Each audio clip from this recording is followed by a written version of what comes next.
This is Democracy Now!, democracynow.org, The War and Peace Report. I'm Amy Goodman with Nermeen Sheikh. We turn now to look at the crisis in Ethiopia. Peace talks between Ethiopia's government and rebel forces in Tigray began earlier this week in South Africa. The African Union is mediating the talks, which are aimed at ending a devastating conflict that began 2 years ago. Hundreds of thousands have been killed in the brutal war. One analyst estimates the death toll could be as high as 800,000 people. Millions have been displaced, hundreds of thousands facing famine. Last week, the head of the World Health Organization, Tedros Adhanom Ghebreyesus, who is from the Tigray region, warned time is running out to address the humanitarian crisis. This is a health crisis for 6 million people, and the world is not paying enough attention. I urge the international community and the media to give this crisis the attention it deserves.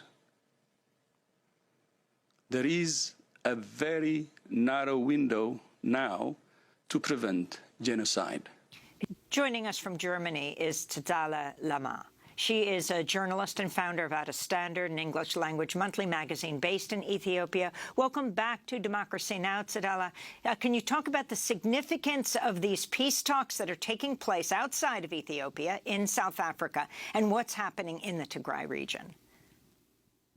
Thank you, Amy. Good morning. The significance of this peace talk is such that this is the first time at high level that the two parties are having an open and public face-to-face meeting to try to solve the problem that ran for the last 2 years. We have not had that. There have been some secretive talks between the two that were happening, but they all collapsed. So the significance is such that this is the first time happening in 2 years with all involvement of the international community at diplomatic efforts. That is how significant it is. And it's also significant because on the ground, people are dying in tens every day. Tigray is literally being decimated as we watch. So the significance cannot be undermined at the moment. And could you explain the importance of the African Union mediating these talks? Nermeen, I would really, there's a lot of reservation about the African Union being in charge of these peace talks. For one thing, it has done nothing for the last 2 years, despite it being headquartered in Addis Ababa, the epicenter itself of a country for this war.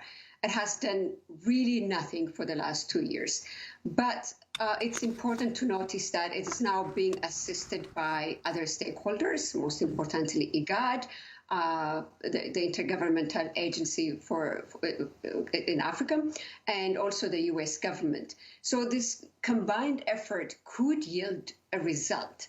But the African Union in and of itself has proved to be a total failure in stopping this war. Can you talk about who the parties are at the table and what's at stake?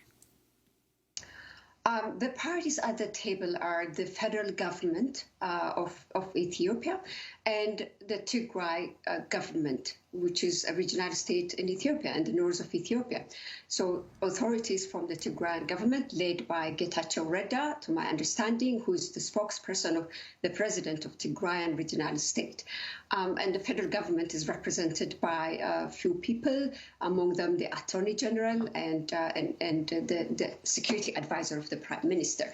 So the warring parties are the two that are now on the negotiation table. What is at stake is a lot. We are waiting for what the two parties are going to come out with at the end of the day. But we know that what the Tigrayan authorities want from this negotiation as a result, or peace talk as a result, they want an immediate cessation of hostilities to this war, which would be 2 years next week. They want an unfettered access to humanitarian access to 7 million people that have been under siege for more than a year now. They also want an international media and human rights organizations to be granted access to Tigray region so that they could monitor the human rights abuses that continued happening with the involvement of the Ethiopian army and the Eritrean army. They also want the withdrawal of Eritrean troops from Tigray. What the federal government wanted so far has not been articulated. So we are waiting for this to come out within the next few days.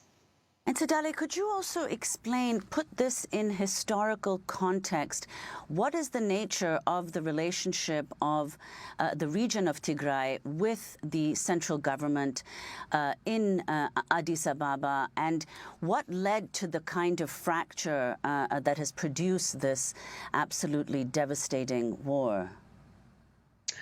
Yeah, historically, Tigray has always been a place where the people hold the right to self-administer so dear to themselves. This is the third time that there is an uprising by the Tigrayan people against an attempt by the central government of an Ethiopian state to govern and rule that province. Historically, they have always been very much protective of their right to self-administer. So this is the relationship. But for the last 30 years, Tigrayans were also major power holders in the center.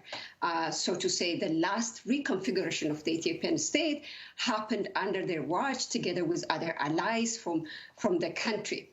And they have been able to live in a relative peace for the last 30 years. So to say, this fight with a central government on asserting their right to self-administer had a lull of 30 years. We're back to that historic territory where an Ethiopian central government still wanted to control Tigray and Tigrayan people.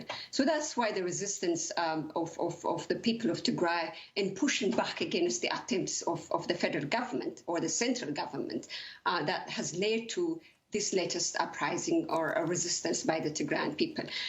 Politically, it has a root. The conflict started initially with a rupture in the ruling party itself. The current government that is administering the Ethiopian federal government, led by Prime Minister Abiy Ahmed, was part and parcel of the government that were together in the EPRDF regime that were governing Ethiopia for the last 30 years. With a change in the political dynamics at the center, that fracture began to happen between the TPLF is the party that's administering Tigray, and the Prime Minister's party. So this fracture, this political fracture that we have seen initially led to that conflict in Tigray. But the dynamics of the conflict has since changed. The Prime Minister initially said that he wanted to do law enforcement. What he wanted to do is apprehend a few leadership of the TPLF party in Tigray. They needed to intervene there because they have attacked an army command center that is located in Tigray. So initially, the purpose of this war was framed as a law enforcement by the federal government in containing, the TPLF leaders in Tigray. But the sheer brutality of this conduct has turned the war into a resistance by the Tigrayan people against the federal government, because the federal government had invited a foreign army, Eritrean forces, to join it, in Tigray. And it was no law enforcement. It was a war against everything that Tigray has. It was a war against Tigray's peasantry, its agriculture, its education. It was a war against its women.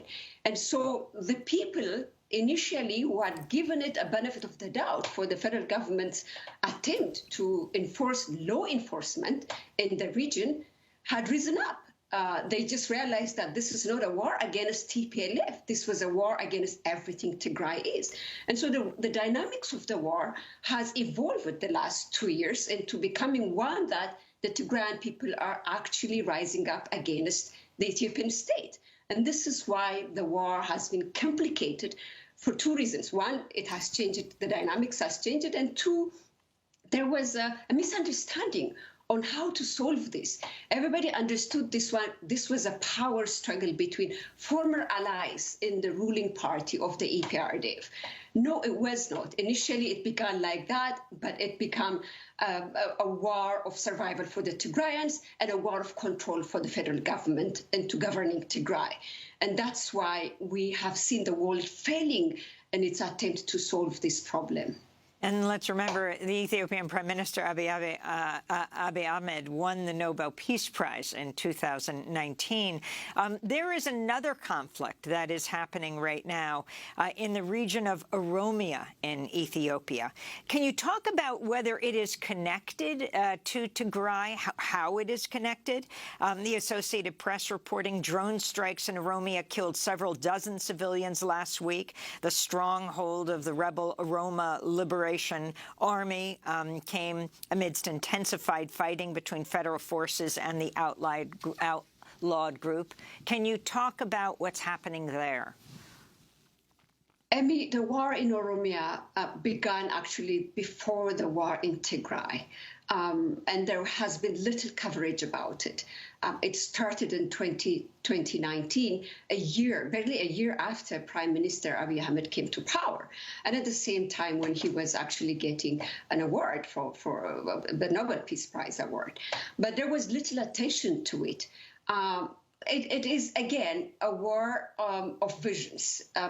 The same way that the Prime Minister is facing resistance in Tigray today about the nature and style of the kind of governance that he wanted to shape out of the Ethiopian state, he's facing that resistance in Oromia. So the Oromo Liberation Army was formerly associated with a political group called Oromo Liberation Front.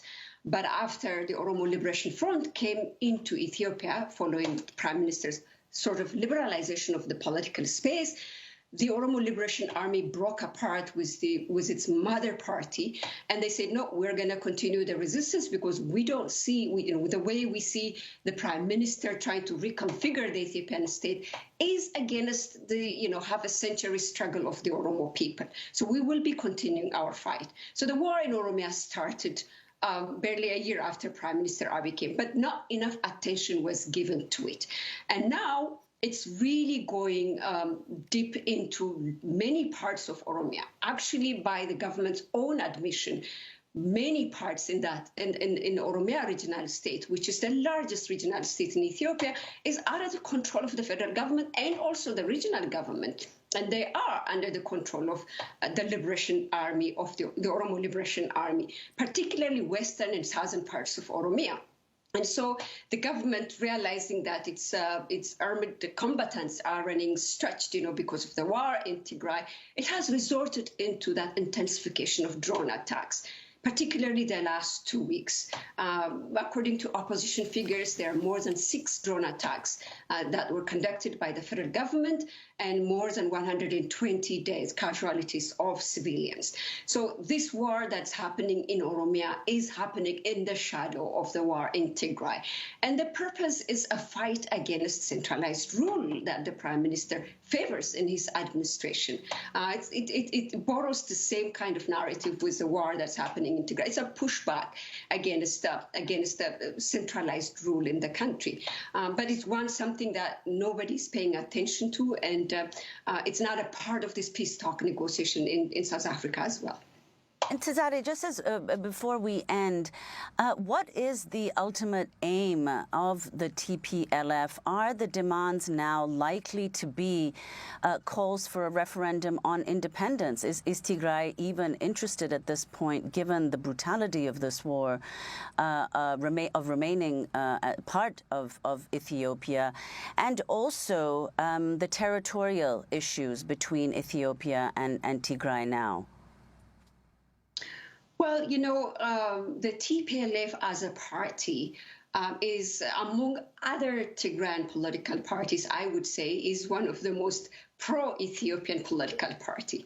I don't think they will be pushing for a referendum on their own, but the idea of referendum is enshrined in Ethiopian Constitution, Article 39. So if the Tigrayan people want, TPLF can do nothing about it. It's the wish and determination of the Tigrayan people. At the moment, what the TPLF as a governing party in Tigray want from the repeated statements and all these things, they want a sovereign regional state of Tigray. They want the encroachment by the federal government to end. They want their self-administration restored. They want Eritrean forces, which are there as an ally of the prime minister, to be withdrawn from the sovereign territory of Tigray.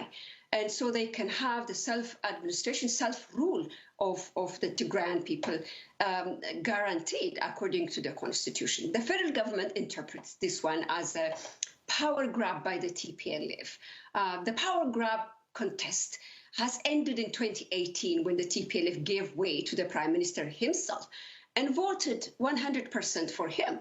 They gave way for that, but the federal government has always been suspicious that they want to return back to the center to grab power again. I don't think that's what they want. What they want is that an independent self-rule system in Tigray, whereby the people of Tigray can have a say on their destiny. But if the people of Tigray want to invoke Article 39 and want to go for a referendum of secession, it is enshrined in the Constitution. It's their constitutional right, and TPLF cannot stop that.